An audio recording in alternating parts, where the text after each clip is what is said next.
Hey everyone, this is Chris Kies for Premier Guitar. We are at the Eastside Bowl, just outside Nashville in Madison, Tennessee. I'm joined by Perry B on my left, John Bohlinger on my right.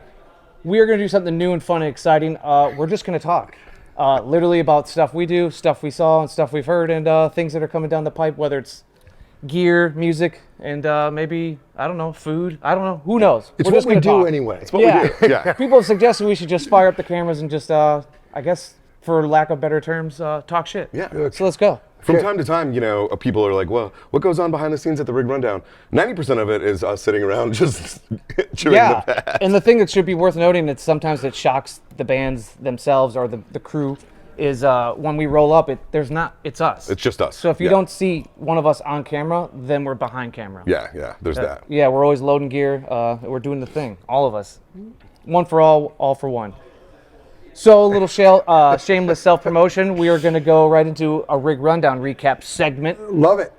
You guys did some cool ones in January that came out. We'll start with Perry. You hosted the one with Jason Isbell. Isbell was Is this your second or third? third Isbell Rundown. It's funny because if you think of it almost like who hosts Saturday Night Live, the Five Club. Right. Massa's got 4. Isbell's got 3 now. Which he's like creeping up. And you know what? You would think that after 2, you've seen most of the. No, Yeah. man. Every rundown we do, surprise, red eye, surprise, he bought a fucking dumble. Yeah. You know what I mean? It's like That did surprise me. He's a Yeah. gear hunter. that dude. a well-funded. well-funded gear hunter. However, you know what? He brought up a good point in the rundown, like, because I said, I asked, man, do you get nervous? Like, you're out here with this priceless guitar and this priceless amp. It's a finite resource. There's no more dumbles being made, And he's like, no, it would scare me more if some dumbass had it and didn't know what they were doing. And it's like, okay, hats off. Yeah. Yeah. Well, I was a part of that one, and the one that stood out and people kind of grabbed onto in the comments was it, I'd rather, or I've been working my whole life to get some of this gear. Right. Why would I not enjoy it? Totally. And even amidst, like, people in the room might not hear the difference between, his clon getting kicked into the dumble, but he does, and he loves it. And he loves it. So, It's selfish. Right, and it's inspiring. I mean, That too. I think that, that those guys, they choose those instruments because they're going to play different. They're going to feel it. Well, you got vintage gear. Does that speak to you in terms of like that type of language? Totally, man. Yeah. Okay, so I got a couple Les Pauls, a 52 gold top and a 54 gold top, and I gig with them all the time. If you go downtown to a club in Nashville, if I'm not playing my Uno, my favorite, I'm playing either that 52 gold top or my 55 Strat. Yeah, that 55 Strat is nasty. And the way I look at it, it's like, okay, I could keep this thing perfect, and then my daughter will give it to the first guitar player she falls in love with after I'm dead. And she'll be an amazing guitar player, but she is a loving heart. I know she'll do that, so it's like, I'm gonna leave. I'm gonna do all I can to just wear that thing out before I'm gone. You don't think she'll give that PRS that you got her on her birth? Oh no, she'll probably keep that. Okay, that'll keep. Yeah, she will keep the PRS. Yeah, her birthday PRS. Yeah. Yeah. Speaking of guitars, not vintage yet, but I bet you at some point he might start dipping in that water. Is Kingfish. Oh man, that every time we're around that guy, he's just got this great, I don't know, spirit, vibe, whatever you want to call it. I mean, beyond his playing, like just being touched by the hand of God, that dude is a fun fucking hang. Man. Yeah. He cracks me up. It was funny that we did the last one pre-pandemic in Chattanooga, and he was very, yes sir, yeah, and he still was very, very kind and humble, but his personality has really come out in these last years. He was funny. He was cracking me up. He was. Yeah, he's way more confident. He's no longer a kid, because when we first interviewed him, he was a child, teenager. Yeah. He was a child, and now he's a grown-ass man. And that Sig Deluxe is sick, man. God. That purple color is just so nice. I love it. And it's funny. I mean, I looked at his rig. He had, when we first did that rundown with him, he had one of those tiny overdrives by MXR. I can't Like remember a what sugar drive. drive. Yeah. Sure, I'll turn all the way up, and he had that not that telly, but later on. But I've when reviewing that telly, I plugged it into that same pedal, set everything the same sounded nothing like him. Yeah. You know, because he's And he was just blowing through like a PV Classic 50 or something, wasn't it? the Mississippi Marshall, right? That's right, baby. Come Very on. loyal to that, and he's, you know, of course now he's a Fender endorsee, so he's using that as well. But his old PV's still out there. Yeah. so. I think it's cool that he's really steeped in the blues, and then he gets into that hard rock. But what I love about what he does and brings to the table as a guitar player is the in-between stuff. Like if you watch the intro of that video, it's really like R&B before he Right. kicks on the Marshall pedal Right. and then goes Right. into hyperspeed. But it's really tasty. And this really He noted Ernie Isley and you hear that. Totally. Yeah. And then he's got this kind of jazz background. It's almost like watching Kingfish is a little bit like watching Marcus King, which, you know, actually that'd be a great touring Marcus King Fish. Yeah. That would, the new guys, Kings? put that together. Yeah. The new, yeah.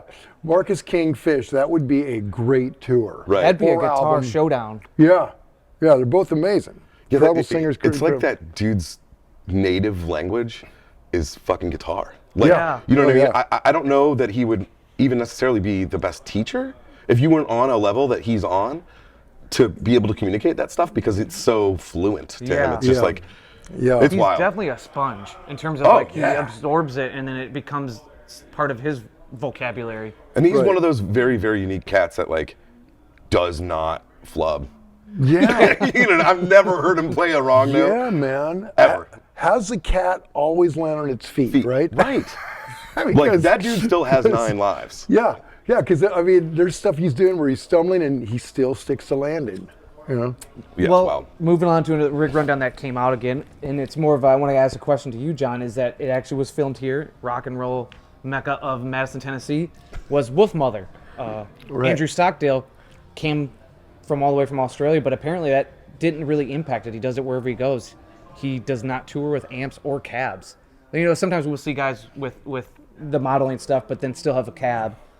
He didn't have any of that. Very clean stage. So I'm curious, have you had those experiences once? What's the adjustment Yeah, because like? he was straight Oh. HX stomp That's all he into had. the PA. Which is really surprising, particularly in that genre of music, because Right. you want an amp kind of kicking in the ass, and it's the overdrive Yeah, and that fuzz feeling and it. octave, yeah. But I mean, it all that doesn't. to say, like, it sounded amazing. And it was coming just through the house speakers, right? Yeah. Like I was so blown away. Honestly, I'm like, whew, this Yeah. dude's getting it done. That's You great. know, with a suit, with a carry on. Well, it's funny. I was touring with this artist Lee Bryce, and we'd tour really hard, and then we'd take a break for Christmas, and then in January we'd go to a rehearsal hall and kind of get ready for the new show for the new year.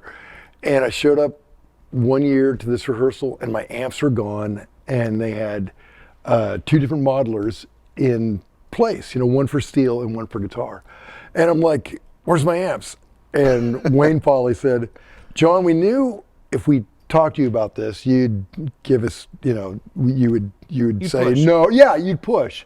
So we just did it. They just gave you the old executive Yeah, decision. Huh? yeah, which, granted, front of house, and I'm a side guy anyway, so I don't really, I don't have any say in it. I like to keep my employers happy, and I want to keep the front of house happy. But it was a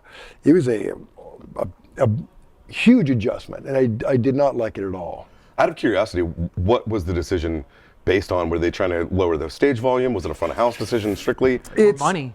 Yeah, it was a part of it. We were rolling with 2 semis and, Oh, yeah, and sure. three trucks, and it's just so much production that they were stretched to the end on that. Also, the sound thing, front of house can, that way, if you give them a blank canvas and they can mix it just where they like it without anything coming off the, you know, in theory that's going to be a better mix, and I get that. But if the players aren't inspired, you're not, you know, you hear it better, but you're not hearing, I kind of maintain not hearing what, you know, the way it's supposed to be. But I got used to it, Yeah. you know. Now you are, I didn't have to throw the light too brightly on you, but you're a house kind of go-to when it comes to CMT musical director. How is that different from doing, whether it's TV shows or last year you did the Dirk Bentley Award, NHL, Yeah. Dirk Bentley hosted Yeah. NHL Awards. So TV events, how is that? Are you bringing amps for that? Yeah, always. Yeah, they're always cool about that. Okay. Yeah, I've always had amps. Usually have a couple behind me, and honestly, in a situation like that, when you're a house band playing for a bunch of different artists, I think most of these artists, particularly on the CMT Awards, it's their first award show, so they're kind of nervous. They don't really know. Some of them don't really know how to get their mix right. But if you hear a guitar, you can get pitch blowing off the stage, Sure. and it's always they're in arenas and things like that. Yeah. So it's I think it's a little kind of adds comfort to them as well. Yeah. Or at least that's the justification that I Not only that, you can always trust production to not want to spend money. So if you're bringing amps and they're not paying cartage, they're going to love that. Yeah, right. Now, what about when you go on Broadway? Are you bringing? Because you Yeah. bring solid state stuff. You got the Katana for years, and now aren't you the Tone Master? You know what? It's funny. I've got 3 different amps that I use downtown. I use a twin Tone Master. I use a Katana, and then I use this Black Star. God, I don't know what it is, but it's like a 40-watt tube amp. Okay. It's very light, and I literally choose them by their weight. That's funny. Yeah, I've become that guy. Well, you have a pedal board, Oh yeah. Well, yeah, I've got. I mean, it's tiny. It's in Yeah. my gig bag. Yeah. and it's either constructed in plastic or wood. Oh yeah, Zip ties. total Yeah. crap. Yeah, it is. It is like it's a Bradshaw rig, only it's Terry Bradshaw. That's really good. Yeah. Speaking of gear, Perry was the lone. Well, Jared behind camera, but Yeah. you were the lone wolf on camera that went to NAMM. What was that like? NAMM is NAMM, man. Do you think it's going anywhere?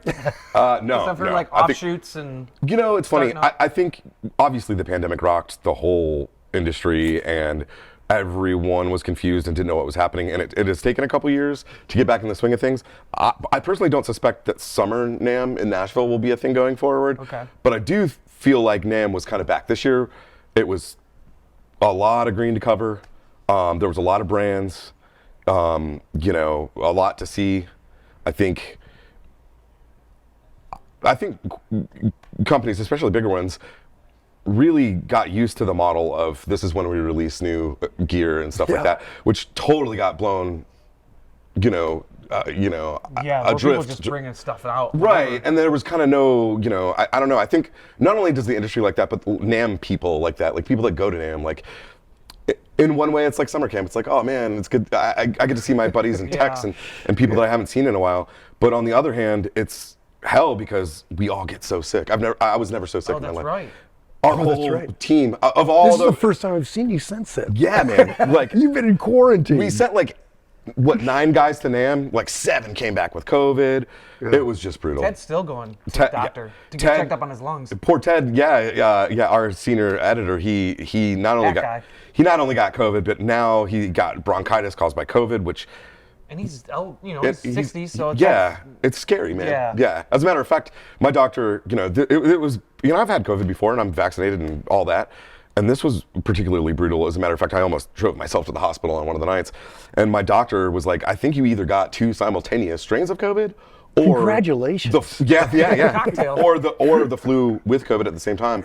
But who knows, man? I mean, there's 80,000 people at NAMM. We're on planes. We're on, airports. We travel. It's a lot of travel, a lot of shaking hands. Dude, I'm not like Howie Mandel level germaphobe, but I'm just trying to do the math. Like, when we go out there before COVID, it was the handshake thing was just like, how many hands am I touching? Dude, and I'm very. Why are your hands always wet? Like, what? Come on. And I'm particular about giving. I like to do elbows or I daft. thought COVID would kill the handshake thing on business deals and going to booths. No, No, people love the I think there's just handshakes. something innately human about the. Yeah. It's a power move too when people try to step over you to really grip in and not let go. Yeah. Can we do away with the handshake? Right. I think a polite Asian bow. The bow I like is what's that. up. I love that. Yeah. They got that figured out. Yeah, no touching. Now, speaking of gear, we got it before that was released at NAMM, was you guys got your mitts on the Gibson amps, the new revitalized The new Gibson Falcon amps. combos. Yeah. What do you think? Man, I loved it. Particularly I reviewed the little one and the big one, which is I think the Falcon and the 5, and then the other one's The like Falcon was like the 5 and the Falcon 5 and the Falcon 5 and 20 or something. Yeah. and the other one was like a 15-20 or Yeah. a 20-15 or something. right, but with but you could attenuate it down to 1 or 5, Which is so nice. And a loud 20 watts. I mean, you could Oh, yeah. totally. I would gig with that downtown. You could because you could keep up with a loud drummer and the weight's not bad and they looked cool as they looked great. And Yeah. from what I can tell on the badge of the amp, and then also just online literature, is that they're made by the beautiful people in Petaluma for Makes the Right. Boogie. Right, sure. Yeah, and actually, like a Boogie, because I've seen, I've owned a couple Gibson amps. I still do own a big gold tone, and Yeah, the big 100-watter. yeah, it's great. It's great, but the ones I've had didn't hold up particularly well. I've had to service some, but man, these new ones are built like a tank, Yeah. like total. It's that Boogie kind of thing. They are built to last. Yeah, and that's what I thought was cool about them. Because if you're a vintage amp guy and you're looking for like one of those older Falcons, Yeah. or you're into those old amps, they're old, man. They're gonna have problems. You're gonna have to Right. retube them. You're gonna have to do some work. But the new ones seemed like they were built kind of to yeah. last. Get that. Yeah. that tone. And they sounded really well. Like I thought they sounded great. Yeah, I loved them. I thought they were. I love the whole. I love that vintagey vibe. I Sure. loved everything about them. Yeah. Yeah. Growing up, like playing punk rock and stuff, it was always like, dude, you gotta have a 100-watt amp and shit. Yeah. And now as an old guy, I'm like, no, that 20 watts will knock the enough. fillings out of your teeth, man. That is loud. Didn't that 100-watt that's like in your gear room and the stack of amps you got, aren't the volume knobs like guitar knobs? Yeah, they Yeah, are. yeah. Yeah, they'll be, yeah. Yeah, Gibson's done a couple really odd little iterations of amps throughout the years, but they're cool. That gold tone is great, and it came with a cabinet that was amazing. It was a 210 that were open back, and then 212s that are closed back. So in a looks like a 412 looks like a configuration, 412, but it gives you all these, and it's stereo, and yeah. Yeah, that's a cool thing about separate cabs. You can Oh do some fun man, stuff. yeah. I figured we'd highlight some of the other things. I know the guitar we'll talk about was definitely at NAMM, but I don't know if this pedal was or if it came out. I think it came out before, but it was the Muse driver by Keeley. He teams up again with Andy Andy Timmons. Timmons, right. yeah. Yeah. It's based, I'm going to read here, it's based on the Blues driver. It says it goes from a clean boost to a square wave fuzz, and there's double AT and RK switches. On the tone side, it does cuts or adds lows, and on the, I guess you would call it the gain or that Fuzz side, side, it yeah. goes asymmetrical silicon diodes to dual germanium. So I guess you get that, and then it runs at 9 or 18 volts. So, I like that. but again, it's based on the Blues driver, so that's kind of Right. where it starts. Right, well, and that's kind of where Keeley started, because he was doing these mods on blues Right, right. drivers back like 20 years ago, right? It's kind of, I think it's probably maybe even longer than that. Yeah. 90s. Yeah. God, time, right? Anyway, that's Keeley's on such a roll, man. They're making amazing gear, and Andy Timmons, pound for pound, you're not going to find a better guitar player. He's just an a sweet amazing And a sweetheart. Yeah, God. such a nice guy. Amazing musician, and he always sounds great. I had the one that he did before this. I think it's the AT mod. The Yeah, the AT mod? AT. Yeah. Yeah, and great pedal. I mean, great pedal. But then Then Keeley came out with all those. So I had that on my board, and then Keeley came out with, of course, the Nobles, Oh, and yeah, then the the Noble other, Screamer. and then the blue one after that.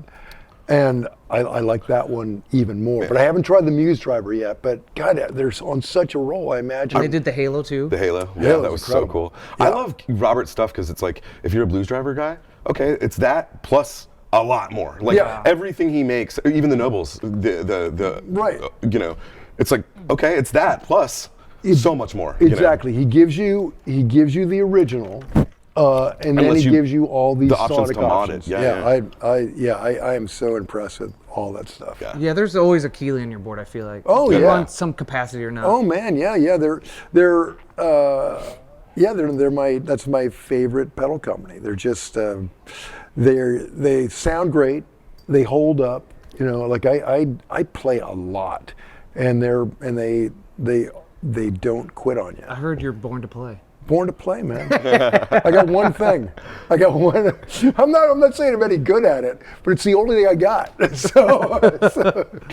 And then the guitar I wanted to bring up was the EVH Wolfgang signature SA-126 that we got to help kind of break ground with. Oh, yeah, at tell that me about rundown, that. like maybe now was it a year or two ago? Yeah, maybe 2 years now. Yeah, and that was kind of in a prototypey stage at that point. Yeah. So we got to see kind of like the evolution of that guitar, but the production model looks pretty rad. Yeah, I can't even without looking at it again. I remember it's a semi-hollow chambered body, mahogany body with I think it's a basswood center block. And it was cool about our video with the Rig Rundown. They really wanted to make a splash with it. They sent Chip Ellis again to Chattanooga to meet up with the Wolfgang or the Mammoth guys, and including Wolfgang. And he was there on hand to kind of talk us through the specs and kind of what they were thinking. Oh, really? Chip did? Yeah, Chip's, it was cool. And he's cool because he's in the video. He's wearing a Kies, which is like a awesome stoner rock band from the '90s. Yeah. And so he's like a surfer stoner dude in terms of like his background, but he's made some monster guitars. Yeah. For, just with Wolf and Eddie. Yeah. Totally. Yeah. I mean, and they did that whole Fender did that whole run. Yeah. Of the. It was a exact replica of the first white one. Yeah. Yeah. And I happened to stop in the office when they had like 30 of these bodies laid out, and Chip told me the whole deal, and it's incredible. Yeah, he's in town here. It's just crazy. Yeah, he's in fact. He did a neck for you, right? He did a neck on my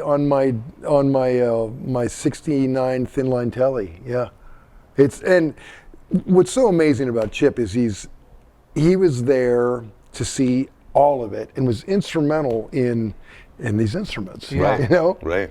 And he's the guy that like on the original one, he talked about how Eddie, in putting this whammy bar on, he knew that once he dove hard, he had to hit it again to get it back, And you can hear, and after Chip told me that, I went back and listened. Listened to like Eruption. I'm like, there it is. That's his retune after the dive. Damn. It's just So part of his interesting. style. The thing I thought was cool during the rundown, and it was those Easter eggs that were in the guitar that were, nods to his father. The 126 is his dad's birthday. Right. That's why the model's named SA-126. Really? The F-holes are traditional F-holes, kind of mimicking, because the guitar started at something that Wolf wanted to do. He used a 335 in the studio doing that debut record, and so he wanted to take that but EVH it. Yeah. So the F hole is actually an E hole. Yeah. Kind of going to his, and there's a third one I can't remember, but there's like a third. There was Easter all egg. these fun little Easter eggs that were just like hidden in that guitar. Yeah, and you could tell when he was explaining it to us on camera that he was particularly proud of that, just being able to honor his dad in such a way. That's beautiful. He's in such a difficult position because it's like having Superman as your father. Right. I mean, and Wolf is an amazing musician, and I love what he's doing, and he's got to forge his own thing. Right. It's kind of threading the needle so far. Yeah, totally. I totally. think he's doing an incredible job. And what you got to realize about Wolf is he doesn't have to. No. You know what I mean? Like his father was Eddie Van Halen. He could have just surfed for the rest of his life and just done whatever. But he is a great musician. It is in his fingers. It's in his blood. Yeah. So for him to, in the face of that kind of shadow, Oh God. do it anyway. It's like hell yeah. And their sets rip. Like they sound great live. Their songs are cool. Yeah. And their whole camp they were really they're nice all guys. like the most amazing guys. And Wolf is just a sweetheart, man. And his tone is way more modern. Eddie, if you listen to those old records, it really does sound like a guitar plugged into an amp, turned all the way up. Yeah. With like a phaser and wah in front of it. I feel like Wolf's done a really good job, the original 5150 amps, What Eddie was doing with those is one thing, but they have evolved into something completely different and even inspired, different kinds of music. And he's done a really good job of kind of, blending the old with the new and trying things. And I like that dude. He's a guy that I would kick it with. I like for Wolf. sure. Yeah. Oh yeah. Well, so again, real quick, mahogany body, basswood center block, bolt-on mahogany neck with the slim profile. So that's kind of more of like a nod to his dad, but also kind of that more modern thing. Yeah. And then Tim Shaw designed humbuckers, but they're hotter than what you would assume would be on a 335. Right. Going again to that modern thing. But that's pretty much it for that. And let's go to the news music segment. This one, before we actually get into real ones, John had a good idea that he wanted to bring up with the Jacks. Oh yeah, okay. So, okay, well, like, okay, I think that collaborations, like some of the greatest live music I've ever seen is when one artist collaborates with another and they bring their own energy and whatever, and it can be horrible, which is really fun to watch, or it can be amazing, which is equally fun to watch. And like we were talking about, like the Kings. like the Kings, like How fun would that be? Marcus Kingfish. That would be great. That would be a great lineup. I also think if I was watching School of Rock the other night with my daughter, and Jack Black was just so brilliant in it, and he's so over the top. I thought, man, Jack Black and Jack White should really make an album together, because they're both have this kind of theatrical leaning, Slightly goofy, but slightly awesome. goofy, but Yeah. over the top. And what people don't realize, because Jack Black is an actor and he's so goofy, that dude shreds. He's Like a he great is an singer. amazing D is a real singer. thing. He's Yeah. an amazing player. Yeah. Like he's an actual musician. Yeah, You he know? is, yeah. It's funny, like some guys have all the luck, man. It's like, Yeah. oh yeah, you're a famous actor. Well, if that didn't work out, he would have been a famous musician. Yeah. But what a matchup that would be so fun. Do you have a man. name? Yes, I was thinking either Black and White.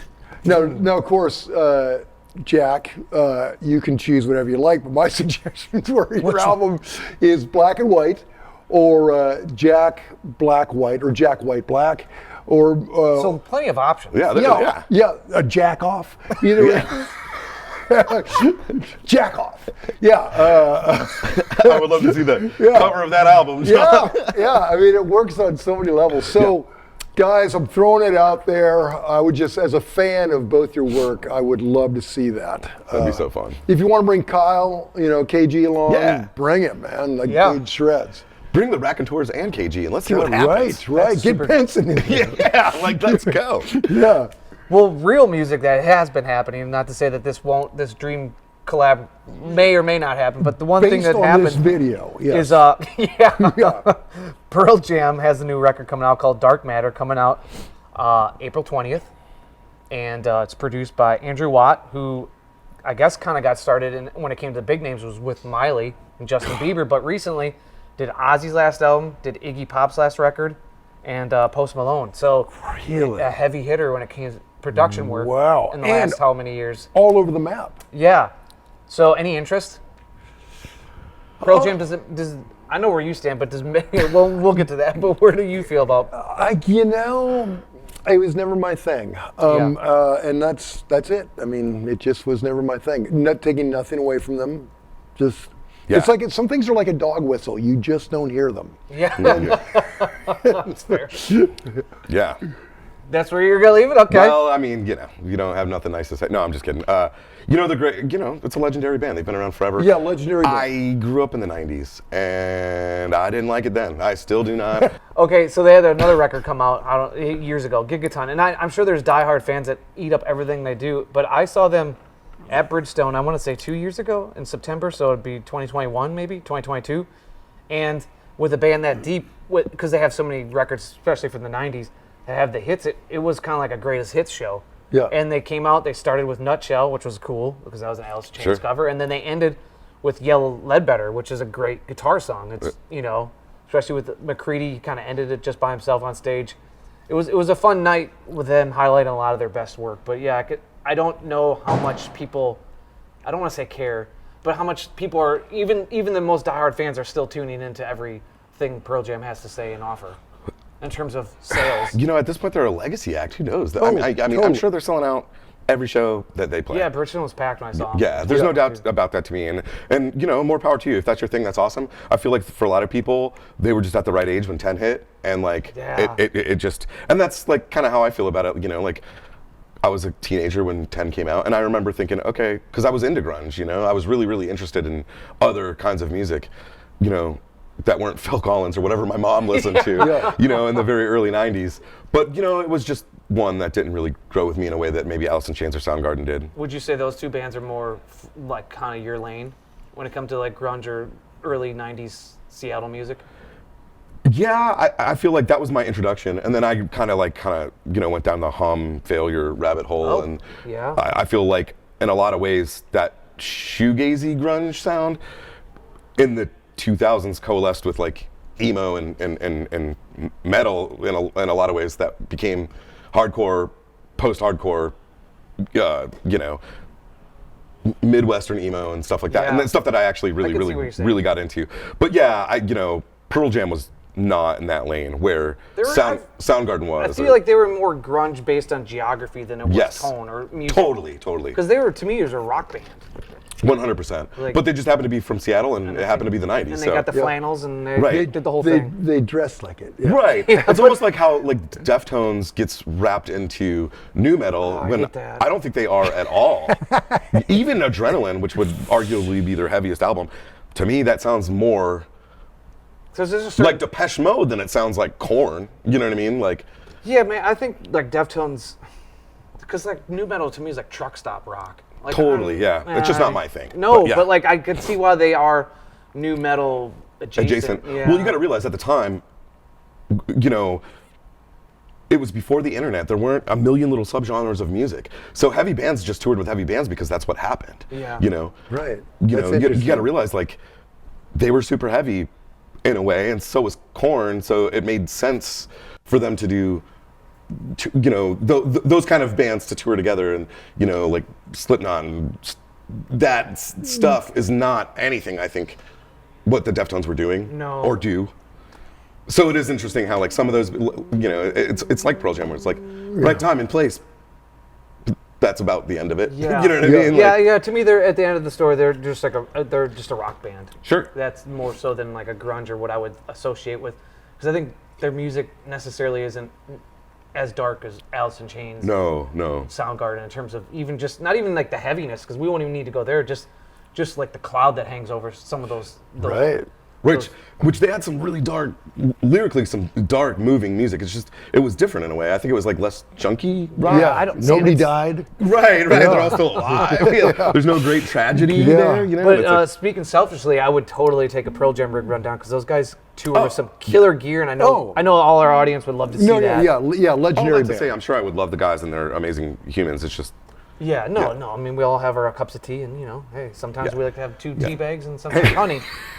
You can't win them all. I mean, I personally love some really terrible music, so like. Oh, I can attest to that. Yeah, he can attest to that. So don't take my opinion. Fucker likes Man of War. Like I like it for the cheese factor. I like all power metal for the cheese factor. I've had some rough car rides with you guys when you're going down your playlist. Yeah, I guess you could see that. Yeah. Okay. Well, maybe getting back into your lane, John.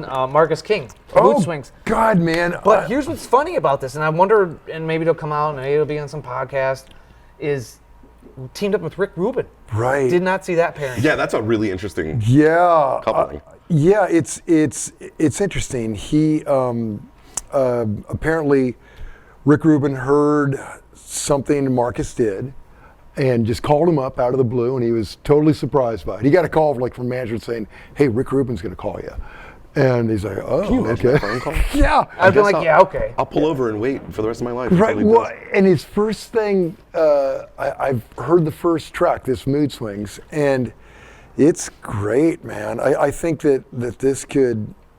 Marcus King is such a remarkable talent, and I think that it's just like scratching the surface. I think that I think what Rick Rubin has a way of making artists do things they haven't done before. Find a deeper layer. Like what he did with Johnny Cash, what he did with Tom Petty. You know, I love that Wildflowers documentary that's on Amazon now. And he's a big part of that. Yeah, amazing. You know, and even like the Chili Peppers, everything, he just has a way of make them kind of push themselves. And I think Rick Rubin says, make your art like an offering to God. And if it's an offering to God, you're not going to worry about budget or time or whatever. You're just going to make it as good as you can. And I think it's going to be a really great. Hold on, what's the Magic 8 Ball say? Prop, please. Yeah, it's going to be an amazing record. And I like the fact that it's called Mood Swings. You know, because I think it's. Okay, here's a little selfish side note. Go for it. I had a little record deal on Atlantic when I was, I guess, 33. And it, you know, disintegrated before the album came out, of course. It was a record ordeal, more than a record deal. But, but at the time, it was called John Bohlinger and His Amazing Mood Swings. A little tip of the hat to my bipolar friends out there. and so I don't know. So I heard that title, and God, good for you. Yeah. Great minds think alike, and apparently so do ours. And Marcus is amazing. The track that I've heard, it's a loop heavy, the drum loop, and all you hear is like like a rhythm guitar and a lead over it, and it probably sounds like his 355, his grandfather's old 355, and it's just, it sounds almost like a Stevie Wonder record from the 70s that's kind of minimal and working with a loop. It's just, it's fabulous. Now, he's a guy that kind of, like you said, doesn't hit a wrong note, but his gear thing that I always find so peculiar, and maybe it's changed. I'm sure in the studio it's a huge different thing. He has those big orange stacks. I would not think he's an orange guy. I think like Macedon or anything other than Big Marcus rock. King. Yeah. I love it, man. Yeah, Marcus is. I can't imagine. I can't wait to see what that album will actually sound like. Yeah, me too. From front to back. It's also exciting because that dude's young. Like there's so much road left for these guys like Kingfish and Marcus King and like. If the first rig rundown, I was, honestly, when we did the first rig rundown, I didn't, I wasn't into it because he hadn't really done anything, and I thought, mainly kind of doing covers. Yeah, I think just like another Southern rock blues guy dude. That's good at guitar at 15, and then right. Yeah, and it's rare that child prodigies pay off because usually, when the cuteness wears off, you realize, okay, he's pretty good. Yeah. But he's amazing. Much like Kingfish, Yeah, because that first one was at Third and Lindsley, and he was kind of G-shucks, looking down his feet thing. We did him at the Ryman when he sold 2 nights on a row, and man, he had an aura. Different animal. He came in. He came in rolling, man. Yeah, we literally we kind of had all our cameras set up, we're waiting for him, and then literally his tech just put the guitar on him, and boom, he just hit it. Yeah. He just went right playing. Yeah. That dude, killing it. As you would say, blowing and going. God, and just fierce, man. Yeah. So. Well, I think we're gonna end it on this, to really piss off the people that stuck around this long enough, is that Billy Corgan made the argument that the Rock and Roll Hall of Fame should change their branding, maybe going to more of a Music Hall of Fame, because of all the late, or I guess, I don't know how far his comment spanned, if it was 5, 10, 15 years, whatever, of the nominations and, people that are actually getting into the Hall of Fame being not necessarily from the rock genre. Yeah. And so I'll open it up to you guys. Well, first, maybe let me run off the list for this year's to give them their credit. Mary J. Blige, Mariah Carey, Cher, Dave Matthews Band, Eric B. and Rakim, Foreigner, Peter Frampton, Jane's Addiction, Kool and the Gang, Lenny Kravitz, Oasis, Sinead O'Connor, Ozzy Osbourne, solo obviously, Sade, and A Tribe Called Quest. Is it Sade or Sade? Sade. Yeah. Okay, let's just start with. I'm from Iowa. Okay. Give me a pass. Yeah. I mean, obviously these are not. There's a lot that aren't rock acts, and we don't need to get into that. So that's where I'm going to say. Is what would you interpretation of the Rock and Roll Hall of Fame in 2024? Is it more of an attitude and kind of bravado that music comes and it doesn't necessarily need to have guitars? So I would argue that all modern music is based on rock and roll. It's all coming from,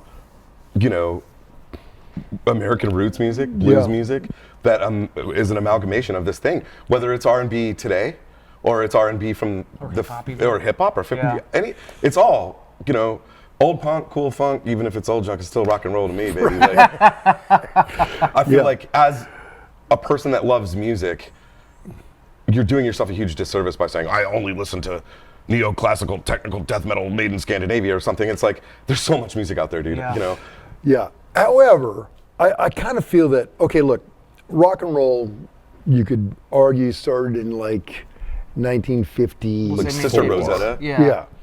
And Well, she probably predates that. Sister Right. Rosetta. That's what I'm Sister saying. Rosetta, no, absolutely, yeah. That was and rockin' yeah, fucking getting back to roll.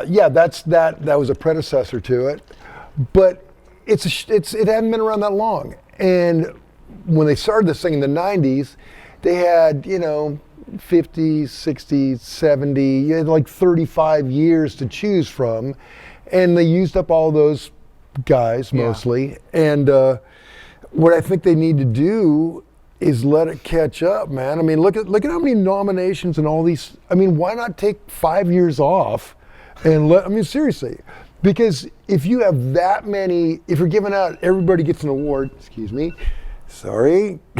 if everybody gets an award, you're going to run out of, you're going to run out of people that should be there. I mean, I thought Dolly Parton was really cool when they first nominated her. She's like, there's other stuff going on. I really don't deserve to be here. And eventually they hit her up again. She's like, okay, I'll do it. But I think Sade is going to feel a little silly. She's amazing.